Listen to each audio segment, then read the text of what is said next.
Hello guys, সবাই কেমন আছেন?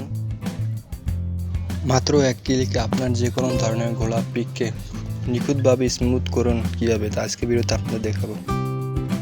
আপনারা কিন্তু আজকের ভিডিওটি দেখার পর আপনার ফোনের যে কোনো ধরনের গোলাপ পিককে সুন্দর করে ক্লিয়ার স্মুথ করতে পারবেন। ফটো এডিট করার জন্য আপনাদের রেমিনি নামে একটি অ্যাপস প্রয়োজন হবে।